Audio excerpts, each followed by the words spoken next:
अस्सलाम वालेकुम। Welcome to Shah group education channel. Last time हम लोगों ने सेकेंड ईयर मैथमेटिक्स में चैप्टर नंबर 3 एक्सरसाइज 3.3 को डिस्कस किया था, जिसमें हमने आपको पेयर ऑफ लाइंस और combined equation of pair of lines के बारे में बताया था। और उसमें आखिरी थ्योरी जो हमने पढ़ी थी वो नेचर ऑफ लाइंस थी।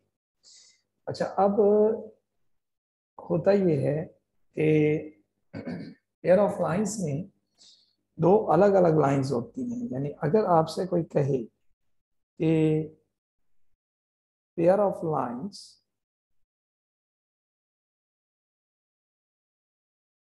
क्या है, तो बेसिकली ये दो अलग अलग सेपरेट लाइंस होती हैं, to separate lines.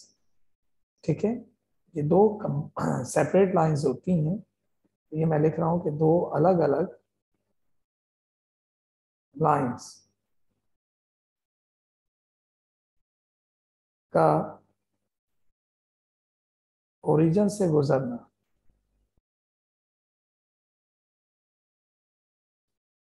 Pair of lines कहलाता है। ठीक है, इसके अलावा एक लाइन होती है जिसका नाम होता है कंबाइंड। ये कंबाइंड इक्वेशन जो होती है ये इसी पेयर ऑफ लाइंस का जोड़ है, मिलाप है। यानी दो अलग अलग लाइंस को अगर जोड़ दिया जाए तो वो कंबाइंड इक्वेशन कहलाती है। अब होता ये है कि अगर आपको पेयर से कंबाइंड में जाना हो तो इसके लिए आप मल्टीप्लाई करवाएं, और अगर आपको कंबाइंड से पेयर में जाना हो इसके लिए आप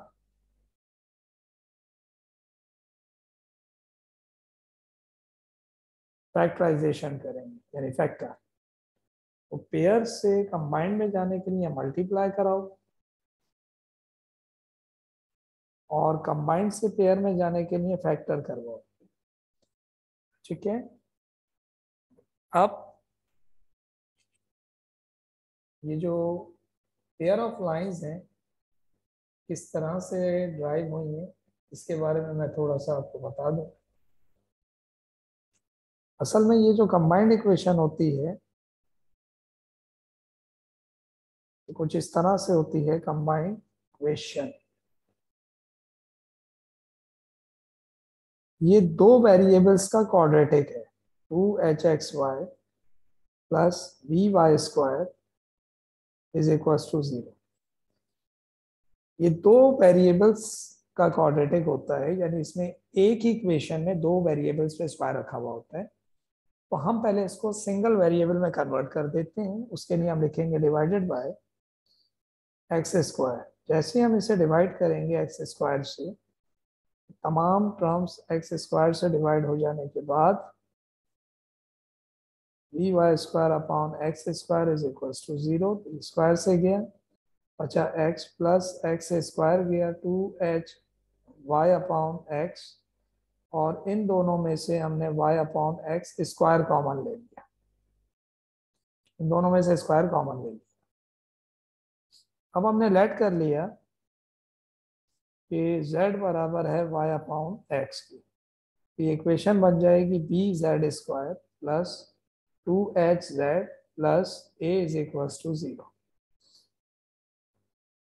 अब ये बन गई सिंगल वेरिएबल की क्वाड्रेटिक। अब इसमें से a b c निकाल लें। a बराबर है b के, b बराबर है 2h के, और c बराबर है a के। और इसमें अब आप क्वाड्रेटिक फार्मूला लगा दें। तो आप जैसे ही क्वाड्रेटिक फार्मूला लगाकर इसे हल करेंगे तो हमारी पेयर ऑफ लाइंस बन जाएंगी। फार्मूला क्या होता है, z is equal to minus B plus minus, quadratic फार्मूले की बात हो रही है इस वक्त, b² minus 4ac upon 2a। तो z ऐसा ही रहा, b की जगह 2h आ जाएगा, इधर भी 2h आ जाएगा, और यहाँ आ जाएगा 4b, और c की जगह a आ जाएगा, नीचे आ जाएगा b। ये सारी वैल्यूज आपके सामने ABC, इसको उठाकर हमने यहाँ डाल दिया। तो हम इसको ड्राइव करते हैं। तो ड्राइव करने का तरीकाकार कुछ इस तरह है, z बराबर है -2h, प्लस माइनस, अब हम इसको हल करते हैं तो ये पावर दोनों पर आ जाएगी, पावर दोनों पर आएगी तो ये हो जाएगा 4h² माइनस का 4ab अपॉन 2b। अब हम क्या करेंगे कि अंदर से 4 कॉमन लेकर बाहर निकाल देंगे, तो 2 आ जाएगा बाहर, अंदर आएगा h² minus ab upon 2b, और फिर हम इसमें से 2 कॉमन ले लेंगे तो minus h plus minus √h² minus ab upon b 2b बचेगा, 2 से 2 कैंसिल हो जाएगा, z आ जाएगा minus h plus minus √h² minus ab upon b। अब हम इसमें z की ओरिजिनल वैल्यू को रिप्लेस कर देंगे जो हमने लेट की थी zy अपॉन x, उसको दोबारा हम यहाँ रिप्लेस कर देंगे, हम लिखेंगे replace z by y upon x।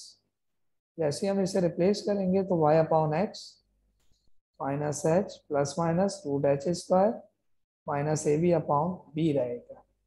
अब इसमें हम x को ऊपर ले आएंगे, तो जैसे ही हम x को ऊपर लेकर आएंगे तो बन जाएगा y is equal to minus h plus minus √h² minus ab upon b, और साथ में क्या आ जाएगा x। अगर आप और से देखें तो ये इक्वेशन वही बन गई जो मैंने स्टार्ट में पढ़ाई थी, pair of lines with slope angles, ये वही फार्मूला ड्राइव हो गया है। तो हमने कंबाइंड इक्वेशन से आपको पेयर ऑफ लाइंस बनाना सिखाया, पेयर ऑफ लाइंस कैसे बनती है। तो यहाँ ये टॉपिक खत्म होता है। अब हम डिस्कस करते हैं एक नए चैप्टर के बारे में, चैप्टर नंबर 7 सर्किल। असल में हम ज्योमेट्री को पहले डिस्कस कर रहे हैं, तो अभी हमने स्ट्रेट लाइन की ज्योमेट्री को डिस्कस किया है, अब हम कोनिक सेक्शन यानी कि चैप्टर 7 और 8 को डिस्कस करने जा रहे हैं। तो चैप्टर 7 को पहले हम डिस्कस कर लेते हैं।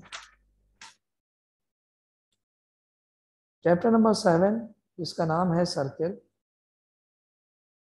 सर्किल में बहुत सारी चीजें हैं सीखने के हवाले से, तो बच्चों देखते हैं चैप्टर 7 में क्या क्या है। सर्किल, सर्किल क्या है, हमने एक गोल दायरा बनाया और इस गोल दायरे के बीच में हमने एक सेंटर रख दिया, और इस सेंटर से हमने कुछ डिस्टेंस बाउंड्री पर ले ली।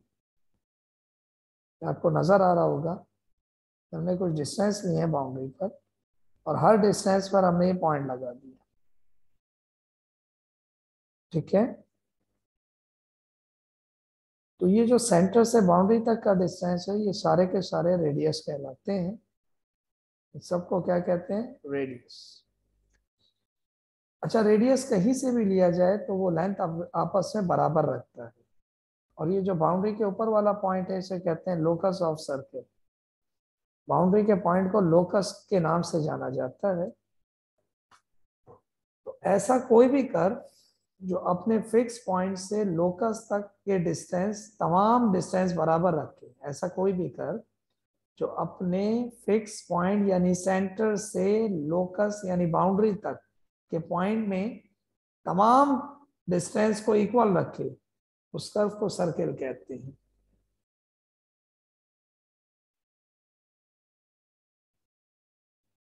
ठीक है, सर्किल की डेफिनेशन क्या है, ऐसा कोई भी कर्व जो अपने सेंटर से बाउंड्री तक चारों तरफ फासलों को बराबर रखे, उसे सर्किल कहा जाता है। तो हम लिखेंगे let a curve contain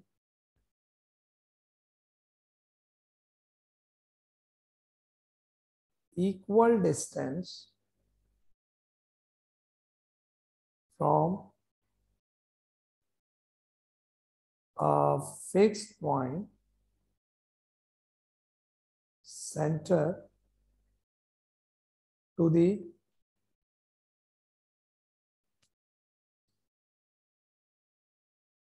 locus of conic. It's called circle.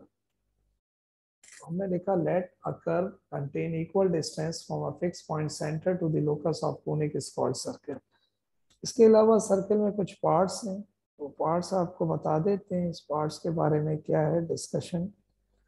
Parts में सबसे पहले नंबर 1, एक सर्कल है, सर्कल में एक मिड पॉइंट बीच में रखा हुआ है, इसे कहते हैं सेंटर ऑफ सर्कल।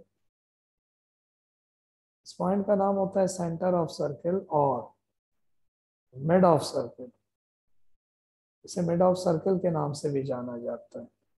इसके अलावा जो बाउंड्री नजर आ रही है आपको, इस बाउंड्री को कहा जाता है सरकमफेरेंस, और इसकी वैल्यू होती है 2πr। दूसरे पार्ट में आते हैं, एक सर्कल है, सेंटर से लेकर बाउंड्री तक का जो डिस्टेंस है, इस लाइन का नाम होता है रेडियस यानी आर। और वो लाइन जो सेंटर से निकले और दोनों साइड बाउंड्री को टच करे, एक इधर से एक इधर से, ये सेंटर है, उस लाइन को कहते हैं डायामीटर। डायमीटर बेसिकली डी यानी 2r के बराबर होता है। तो वो लाइन जो सेंटर से एक साइड बाउंड्री को टच करे उसे रेडियस कहते हैं, और जो सेंटर से दोनों साइड बाउंड्री को टच करे उसे डायमीटर कहते हैं, और वो बराबर होता है 2r। इसके अलावा तीसरा पार्ट ये है कि वो लाइन जो सेंटर से गुजरे और बाउंड्री के बाहर निकल जाए उसे जस्ट स्ट्रेट लाइन कहते हैं, और वो लाइन जो बाउंड्री पर आकर रुक जाए लेकिन सेंटर से ना गुजरे उस लाइन को कॉर्ड कहते हैं। वो लाइन जो सेंटर से ना गुजरे और बाउंड्री पर रुक जाए उसे कॉर्ड कहते हैं, और वो लाइन जो सेंटर से ना गुजरे और बाउंड्री के बाहर निकल जाए उस लाइन को सीकेंट कहते हैं। तो जो सेंटर से गुजरे और बाहर निकल जाए स्ट्रेट लाइन, जो सेंटर से ना गुजरे और बाउंड्री पर रुक जाए उसे कॉर्ड कहते हैं, जो सेंटर से ना गुजरे और बाउंड्री के बाहर निकल जाए उसे सीकेंट कहते हैं। इसके अलावा चौथा पॉइंट है वो ये है, चौथा आपको पार्ट बताने जा रहा हूं मैं, वो लाइन जो सर्कल की बाउंड्री को टच करे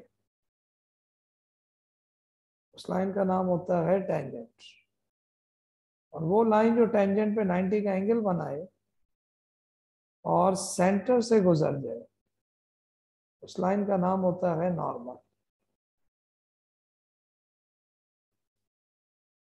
वो लाइन जो टेंजेंट पर 90 का एंगल बनाए और सेंटर से गुजर जाए उसे नॉर्मल कहते हैं।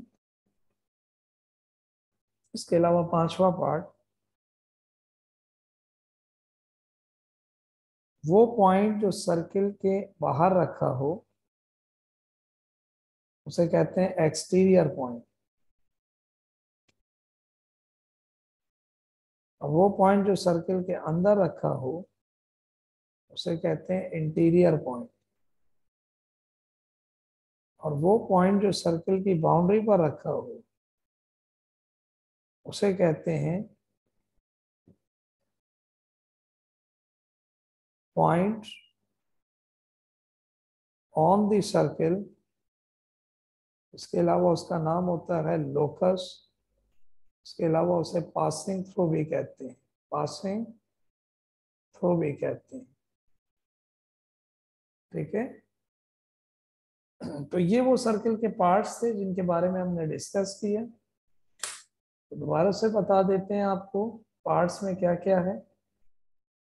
जो बीच का पॉइंट वो centre of circle, mid of circle कहलाता है, बाउंड्री को सरकमफेरेंस कहते हैं, वो लाइन जो सेंटर से बाउंड्री के एक साइड टच करे उसे रेडियस कहते हैं, वो लाइन जो सेंटर से दोनों साइड बाउंड्री को टच करे उसे डायमीटर कहते हैं, वो लाइन जो सेंटर से निकले और गुजरे और बाउंड्री के बाहर निकल जाए उसे स्ट्रेट लाइन कहते हैं, वो लाइन जो सेंटर से ना गुजरे और बाउंड्री पे आके रुक जाए उसे कॉर्ड कहते हैं, वो लाइन जो सेंटर से ना गुजरे और बाउंड्री के बाहर निकल जाए उसे सीकेंट कहते हैं, वो लाइन जो बाउंड्री को टच करे उसे टेंजेंट कहते हैं, और वो लाइन जो टेंजेंट पे 90 का एंगल बनाए और सेंटर से गुजर जाए उसे नॉर्मल कहते हैं।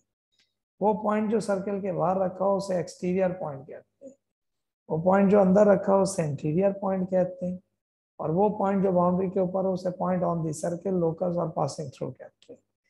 ये वो चीजें थी जो मैंने आपको बताई।